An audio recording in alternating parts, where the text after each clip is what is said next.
Welcome to the world of Culture Pop with Steve Mason and Sue Kalinsky. Culture, comedy, movies, TV, tech, authors, trends, pop. This is the Culture Pop Podcast. Hey everybody, and welcome to the Culture Pop Podcast. I'm Steve Mason. It is, Saturday, April the 4th of 2020, which is off to a terrible start. As you know, I work for ESPN. First, we had Kobe Bryant and the tragic helicopter crash. Now we've got quarantine, which I guess 2/3 of the world or half the world is now in lockdown. It is a crazy, crazy time. Because of physical distancing, Sue Kalinsky is not here. We don't quite have the technical capabilities to bring her in on Skype. Chris Morales, our normal engineer, is not here. Again, physical distancing. So Juan has done an amazing job of making this all work on Skype. And I actually saw something interesting on CNN. I think it was last night. So they had a shrink on, and the shrink was talking about how we shouldn't call it social distancing. We should call it physical distancing, which is interesting. She says that although we are keeping 6 feet or 8 feet or 10 feet or, as far as we can apart, that's physical distancing, but we don't have to social distance. So John Ireland, my broadcast partner, told a story this last week about how his neighbor's twins were celebrating their 6th birthday, and what a weird time for that to be going on. And they all walked into their driveways, everybody in the neighborhood, and with plenty of physical distance, they sang happy birthday to the twins. So they're being social, they're just physically separated. And a lot of us are still able to be social, and that is really, really necessary right now, maybe more than ever, is to have those human connections. Like I first thing in the morning, every day, call my mom, spend a half hour, 45 minutes on the phone with my mom. I talk to my brother, Travis, every day, talk to him for a half hour, 45 minutes. Normally, I don't talk to him this much. So we're being social, we're staying connected in a human way, even though physically we're keeping our distance. So maybe it helps to think of this as physical distancing as opposed to social distancing. So I got a great guest today. But first, I want to let you know that Jacob Emrani is the sponsor of our podcast. He has been there from day one. I appreciate him. Jacob and I are friends. We text back and forth even during this crazy time. And here's what it comes down to. People want certainty. They want answers, and they want them now. People still getting into accidents, or they're trying to deal with injuries. So Jacob and his team are making it their mission to help any way that they can. So want to encourage you, your friends, your family, to know that Jacob and his team are working 24/7 to assist you. They're working remotely, but they're completely connected and able to help anytime, day or night. So accident questions, call Jacob. Injury questions, call Jacob. If you've already got a case, and maybe you do, and maybe that attorney has dropped the ball, you want a second opinion, call Jacob. Call right away. They're there for you 24/7, 844-24-JACOB. That's 844-24-JACOB, 844-24-JACOB, or remember the catchy jingle, accident or injury, call Jacob Emrani, call Jacob, a fine vocal. So my guest is simply one of the best actors working today. You've seen him in movies like Ruthless People and Spaceballs, The Accidental Tourist, Sleepless in Seattle, the David Lynch classic Lost Highway, and of course, he played President Whitmore in the classic blockbuster Independence Day. His current role is as the twistedly complex, I think that's a good way to phrase it, twistedly complex Detective Harry Ambrose in the USA series The Sinner, which wrapped up season 3 last week at the end of March. And the show is now available on demand. Plus seasons 1 and 2 are on Netflix. The great Bill Pullman is here. Bill, thanks for doing this. Oh, you bet, Steve. So it is a weird time in world history. Where are you spending the quarantine? How are you spending the quarantine?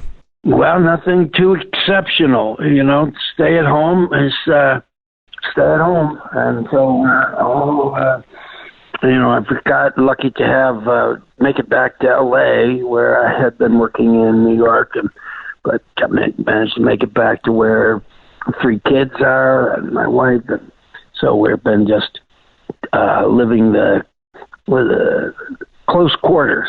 Yeah. And enjoying it. And enjoying that part of it and trying to see what it is that we're going to realize why this is all happening now, what values we can grow. Yeah. Hunker down, right? Hunker down. Yeah. Hunker down, make it count.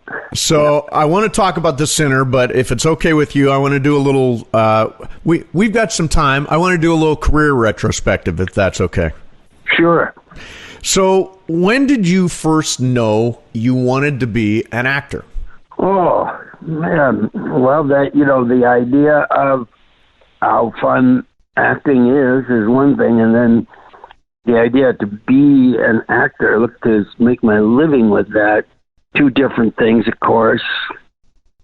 When I was growing up, in a small town in western New York State in the 50s and 60s, and there was never any thought that anybody from anywhere around there would become, enter the world of movies or theater or anything.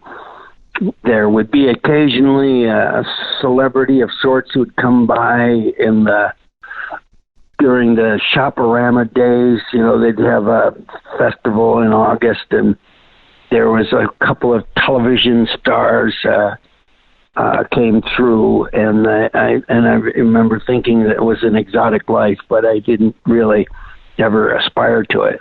And then I went to, I was one of those people that really should have had a gap year if they had only invented it. I didn't want to go to college as it was. It was all the symptoms that I see now. People kind of can be frank about it, but I wasn't really ready to get into that 4-year college business. So I went to a vocational college for building construction. And I thought this would be good to do for a while. I'm not sure if this is what I'm going to be doing. And I went one night to an audition for a play that I was going over there with some refrigeration students.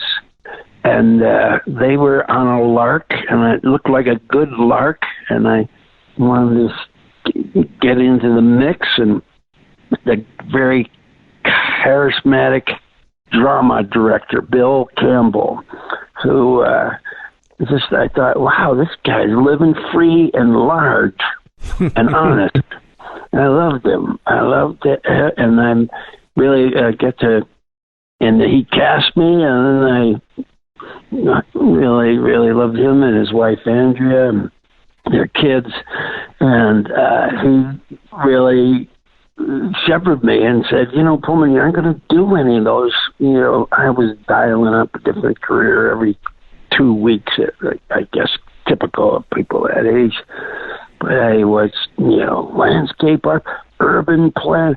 I tell them decisively, this is what I'm going to be doing. No, you're not going to. No, you're going to do what I did. You go to a college like I did, we got a degree in theater, and come back and teach at a place like Delhi, or work, do plays. It's a good life, Pullman. You'll like it.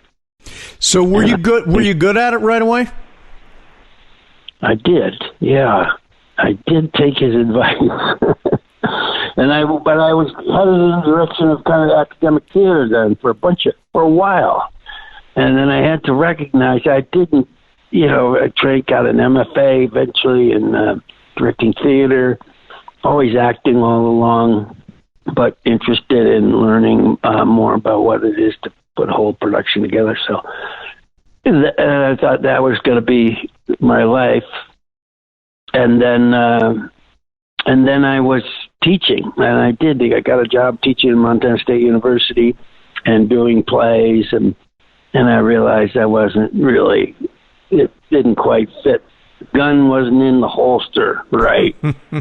So I had to rethink it and acknowledge that I really wanted to go to try just being an actor, and went to New York City and climbed up the slippery slope a bit. So your big break would have been Ruthless People? Yeah, the first movie, yeah. I mean, for me, I was trying to make it in theater in New York, and I did a Sam Shepard play, Curse of the Starving Class, with Kathy Bates, and that was in '83, and it got reviewed by the time that I thought, this is damn good now. I got a purchase on this slope, and I'm going to stay in New York, and maybe I'll be able to make money doing the plays. And then I got offered to play in L.A., and I went to do it, and while there, I auditioned for anything that could bring me some pocket money, and that's when I got Ruthless People. So when did you know you had made it as an actor? Well, I made it through in the door when I paid my debts. That was good, by the some money that I got from Ruthless People. That felt good, And then I don't know if I don't think probably any actor really feels like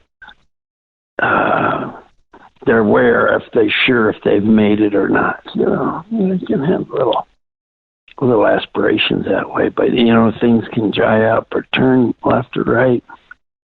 But I definitely thought that it was a great life. By the third movie, I'd done this Ruthless People, got my feet in the door, and then Spaceballs was the second movie, and that felt unbelievably adventurous. It shot on MGM lot. Mel Brooks is directing. Great actors, comics like John Candy and Rick Moranis, and the whole ensemble of Brooks, his repertoire company. What was it like being on a set with Mel Brooks? Well, I just happened to. I was just somehow, in these days we're hunkered down and we're more often on the internet than I ever have been. And there was a thing about from his son Max talking about what it means to have some social distance, and he did it with Mel, and it's pretty good. It's worth a watch. You see Max, and Max says, "I gotta keep distance from my father here." So sure. He stays on the other side of a window, and Mel comes up and does this whole pantomime that he can't hear, but he's safe. He just watching him do that, and at his age now, so clear, his eyes, you can see the dance of thought in his head and everything. And that I remember seeing that in him when we were doing Spaceballs, and just watching him do everybody's part, because he basically would sometimes resort to, do it like this. And I remember some of my favorite moments was when he would do Daphne's part, the Druish princess.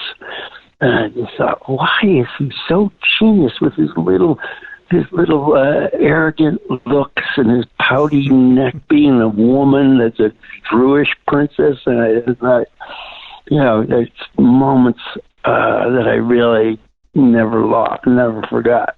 So I love David Lynch. I've always been a really big David Lynch fan. I think I wrote my college thesis at Bowling Green State University on David Lynch. Blue Velvet is like one of the most perfect films ever made.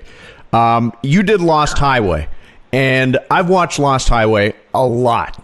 And I'm wondering if he ever told you what it all meant, or if you just had to figure out that for yourself as an actor. Well, yeah, you did that thesis, so you know that he doesn't operate on the normal principles of like psychological motivations for characters, that kind of thing.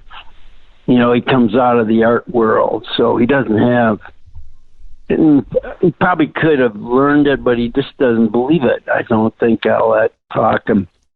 He thinks more in images and, sensations and things, and very in the moment kind of things. So I think he never would have, he didn't tell us what it all meant at the time, but he did. But, he came in one day with this, the Diagnostic Statistic Manual, DSM, psychological, they have different editions. I forget what edition they were on at the time, like 5 or something like that. But they had a term in there that I don't think is in there anymore, but it was called psychogenic fugue.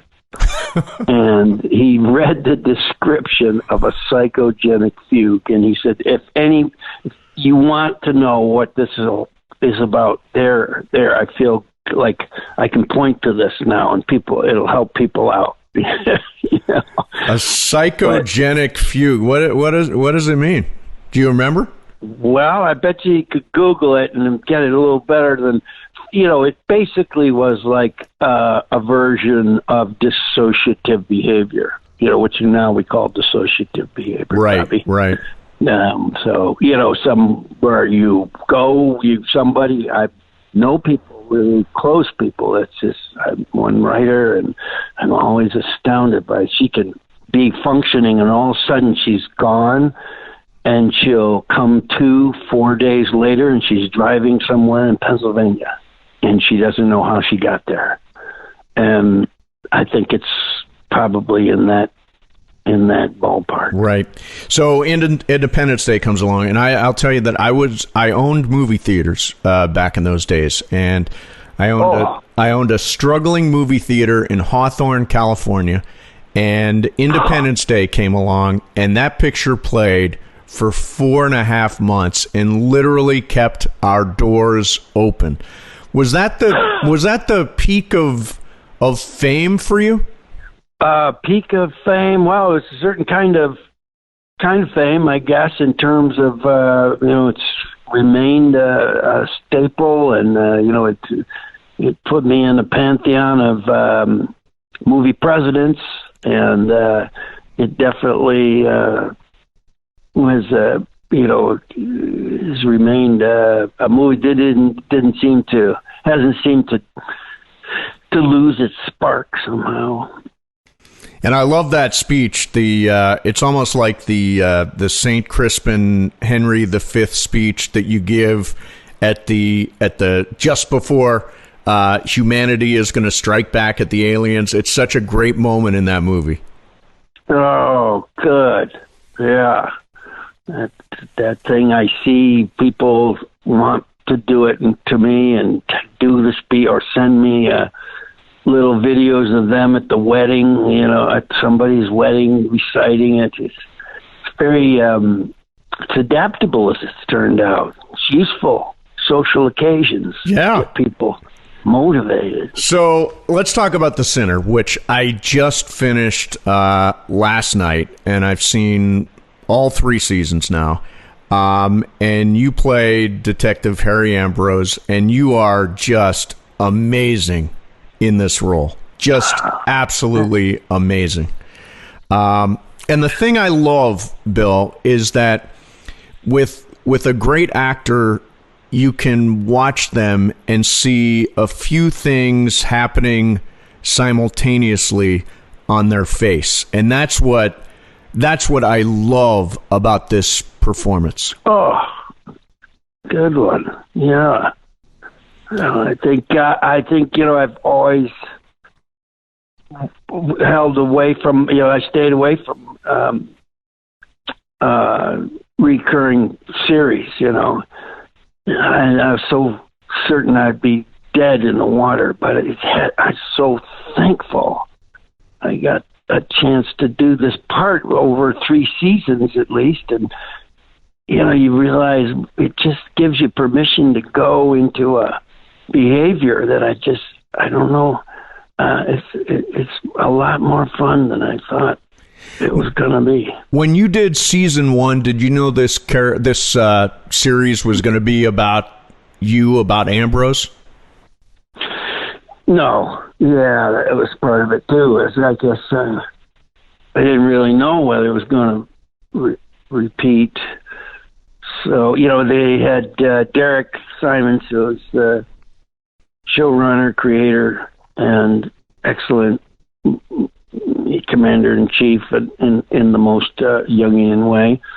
But he is a really honest and direct, and he said, we don't know where this is going to go. And Jessica Biel was involved, having produced it, and there was talk of being a whole new cast each season.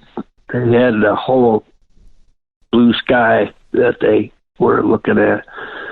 But I think Derek always had this idea that this Ambrose was going to be kind of could be an iconic center that also allows people to come on and have a lot to deal with as co-stars that change every season. So there's a line in this season that sort of, for me at least, describes Ambrose as a character. Somebody, I think the other detective says, you're lost in the trees and you haven't seen the horizon in days. For me, that really captures who Ambrose is. That's good. I forgot about that. Yeah. That's, I think, that it's good because there is a lot about the woods that Ambrose is intrigued by. He's a little bit of a botanist, and he's aware of ecologies, and he's sensing this the portents of what's happening in the natural world. So it would be both good and dreadful to be out in the woods, but lost, maybe not so good. So this season is about Jamie, who just sort of, for lack of a better term, snaps. He's like this. He's got this ideal life. He's a school teacher. He's married with a baby on the way. In your mind, in Ambrose's mind, why does he snap? Well, I think he has. He's got a propensity. I think that there is something that when Ambrose is first talking to him that makes him aware that Jamie is asking some questions that a lot of people are too afraid to ask about, what's the quality of our consciousness in a way, what's our awareness level? Are we really looking at the world as it is, or as we just want it to be? And those kinds of that kind of searching is really seductive, and I think there's something in Jamie that is curious about pushing that, and it turns out he has this influence from the past that comes back into his life that really is the catalyst for going closer and closer to the edge of moving past the moralities of legal, illegal in this search, and I think once he makes that journey into illegal and wrong, I guess, or that world that makes it, Ambrose has to kick in with his sense of what the rule of law is and what constitutes a sociopath. So Nick and then Jamie both sort of mutter this creepy poem from T.S. Eliot. Here we go around the prickly pear, the prickly pear, it's so creepy. And I'm no poet. And it's open to interpretation. What do you think it means? Well, I think that the sense of just doing a childlike game or something around something that could really stab you and cause you harm, but you're pretending that it's not there, I guess. And that kind of disconnect between being in this kind of mindless version of what it is to be awake and alive in the world. So I'm going to do something weird because a lot of people, season 1 and season 2 are on Netflix now, and season 3 is on demand from USA. I'm going to do something. I'm going to do some spoilers. So if you haven't seen the show and you want to watch season 3 without having it spoiled for you, I'm going to tell you to turn the podcast off. Because there's really good stuff here that I want to ask you about, but that if you haven't seen the show, it's going to give some stuff away, okay? That sounds good. So at one point... Very nice of you. Yeah. At one point this season, Ambrose is buried alive. How was that scene shot, and what did that make you feel like? Well, it was something that was... with Derek talking about it, coming out of sense, I kind of keep informed about the writer's room and how things are going, by Derek during that pre-production period. And I knew that there was really, really an interest. Derek wanted to get Ambrose in a vice, something that put him through something that really would challenge him in a way he'd never been challenged before. And I think the quest of seeking an ability to be really aware of life in a way that he feels like he's probably been, there's some kind of opaque membrane between him and really being alive and awake in the world. And that might be why he would do something like get into a compromised situation, like crawl into a grave and allow himself to be have this experience that would test his sense of survival and everything. But, it really took a while to get the script right, because it was a cool idea that was an external idea, I think. But to really make it feel right for Ambrose, I think it had to be after a series of attempts to get Jamie, evidence on Jamie that could put him away, but not being able to do that, and feeling like another murder is imminent, and Jamie somehow is more wily than Ambrose ever thought, and what recourses he had to get him to take him in is not available, and then at the same time that his own personal life is not going well, and his connection to his daughter and the grandson gets distanced from him at that point, and he's losing his connection to this painter, the Jessica Hex character, that he had just feeling like he had everything was kind of not going well, and so the coming to that crucible, I think, is what really he put him in that grave. And then when he goes through the whole experience, I think that was also of great importance, because that allows him to see, he actually does get what Jamie talks about. He says, you'll get in there and you'll face these things you've never faced before about who you are. And he has these dreams, visions in a way, of him lying naked and being a ritual, in some kind of ritual of being out of body, and then with his mother, what behavior that he had never really had really kind of faced before about what his life was like when he was young. And so he comes out of that, I think, with all the promise of what, that experience was, but at the same time, conviction more than ever that he had to really put Jamie away. Sonya's a really interesting character played by Jessica Hecht, who I just absolutely love. She talks about men and vulnerability, and she says at one point, "All you wounded little boys." What do you think she means? Yeah, I'm still half Ambrose, so I think, let's see, As I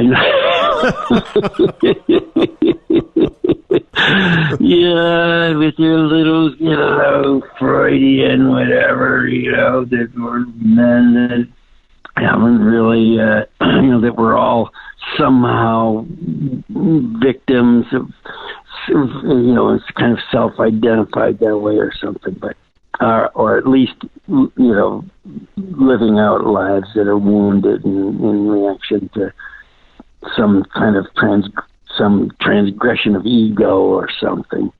But she's basically right. But there's Ambrose doesn't want to hear any of that. Yeah, no, it's a bunch of mumbo jumbo for him. Ambrose and Jamie definitely, and even Sonia, because she has this weird relationship with Jamie, and even when Ambrose warns her that Jamie is coming to kill her, she still stays in the house. It's like these characters all wanted to face death in some way. Jamie certainly. Ambrose, climbed into that grave. Sonia at her place waiting for Jamie. What is it about facing death that changes people, or why was that sort of the heart of the show? Well, I think there was the idea of fear. What is it that that conditions all our behavior is fear. And, if you push it, you could probably say it's fear of dying. It's what Jamie does, pushes it towards fear of dying, but that we don't live free. We live constrained by our fears. And, I think like Sonia was really trying to not be living in fear, that idea that she has, that she doesn't want that kind of, she thinks she can avoid that sense of being made into a fearful victim by Jamie. But then she quickly, or she has to admit, maybe that wasn't the best idea. She finds out very fast. Yeah. Right. Oh my God, he's coming at me with a knife. I shouldn't have done this. But she admits later to Ambrose, but she took a risk. I think she doesn't like to think of herself. She's an artist, and she doesn't, she's wrestling with some, like you, good point, that she's wrestling with similar things to Ambrose and Jamie. So in your mind as an actor, why does Ambrose cry at the end? After it's all said, the series or the season winds up with both Sonia and Ambrose in tears. Why does Ambrose cry? Well, I think, there's been this huge resistance in him over these 3 seasons, building about, that resistance to really owning what may have torques him, or keeps him so kind of caught in limbo.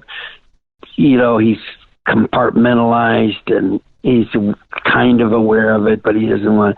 But what was behind it, you know, and he was very aware of compartmentalizing in the first season. You know, which is where he acts out with, you know, he's got his escape hatch with the S&M thing, and then in the second season, you know, he's really get forced to go back to his hometown.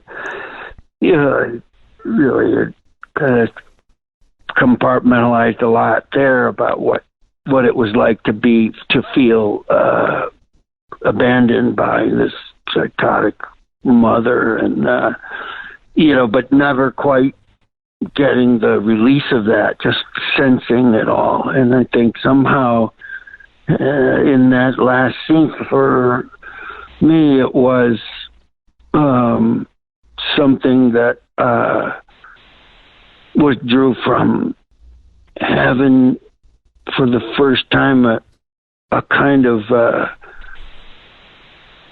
person that could sustain it, to be with, you know. I mean, it would be one thing if he were alone doing that, but, you know, having come through this whole thing of with Jamie about, you know, you have to, his thing was that, you know, he has this, he feels like he needs to push through to face fears, but you can't do it alone. You have to do it with another person. So that's why he goes into the pact about going into the grave, and, you know, it's something that Nick and he had realized that you can't do it alone. And somehow he ends up in Sonia's kitchen and realizing this person is somehow able to, she's not going to judge him.